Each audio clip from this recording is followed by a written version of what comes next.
বছর জুড়ে নাজুক অবস্থায় ছিল দেশের ব্যাংকিং খাত, যা উত্তরণে নেওয়া হয়েছে বেশ কিছু পদক্ষেপ, তবে এখনো কাটেনি সেই রেশ।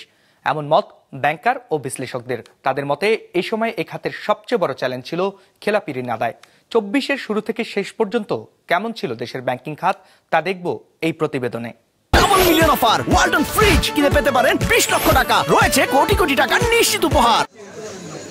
বছর জুড়ে এই আলোচনার কেন্দ্রবিন্দুতে ছিল বাড়তে থাকা জীবনযাত্রার ব্যয়, যা নিয়ন্ত্রণের দায়িত্ব থাকে কেন্দ্রীয় ব্যাংকের উপরে।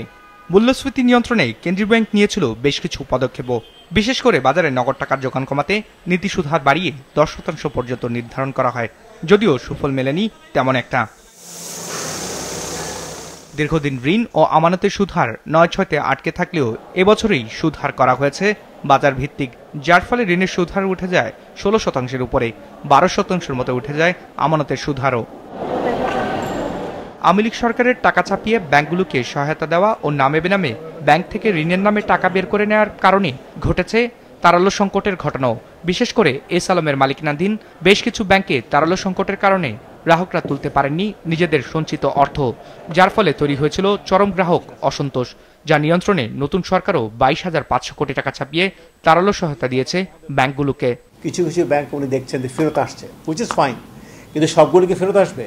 যে ব্যাংকের টোটাল ইনভেস্টমেন্টের ৮০%ই হচ্ছে এস আলম এবং ওই কেন্দ্রিক যারা, সেখানে টাকাটা ফেরত যদি না পায় তাহলে কোথায় আসবে? সালের যদি ব্যাংকিং খাতটা এক কথায় বলতে চাই, তা আমরা একটা কথাই বলতে পারি যে ব্যাংকিং খাতটা খুবই নাজুক পরিস্থিতিতে ছিল এবং এখনও কিন্তু সেই নাজুক পরিস্থিতি বিদ্যমান রয়েছে। অর্থাৎ এটাকে এখনও কিন্তু আমরা সবল করার দিকে নিয়ে যেতে খুব একটা সমর্থ হয়েছি বলে মনে হয় না। এবছরই দেশের ব্যাংকিং খাতে দ্বিগুণ হয়েছে খেলাপি ঋণের পরিমাণ। ১,৪৫,৬৩৩ কোটি টাকা বেড়ে খেলাপির পরিমাণ দাঁড়িয়েছে ২,৮৪,৯৭৭ কোটি টাকায়। বিগত সময়ে গোপন রাখা তথ্য বেরিয়ে আসা ও আন্তর্জাতিক নীতি অনুসরণ করায় এমন অবস্থার সৃষ্টি হয়েছে বলে মত বিশ্লেষকদের।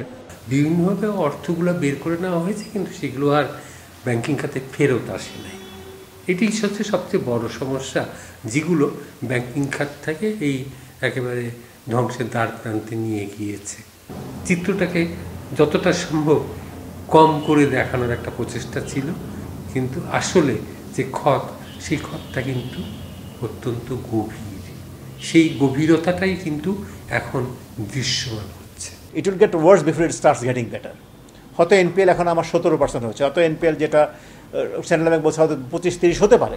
আমি জানি এটা এই সিচুয়েশন যাবে, তারপর আমার যদি তখন আমি চিন্তা করতে পারি আমার কি কারেক্টিভ অ্যাকশন নিতে হবে। So I can take those actions এখন, যাতে করে এটা যখন এই মুহূর্তে যাবে তারপরে কি হবে সেটা দরকার। সেটা যেহেতু জানতে পারছি, যেহেতু এখন আমরা কথা বলতে পারছি, সেটাই আমি মনে করি আমাদের অনেক স্বস্তিদায়ক, ওটা আমাদের কমফোর্টিং ফ্যাক্টর। কিন্তু বছরের শুরুতে দেশের ব্যাংকগুলোতে প্রতি ডলারের দর ছিল ১১০ টাকা, বছর শেষে যা উঠে যায় ১২৩ টাকার উপরে।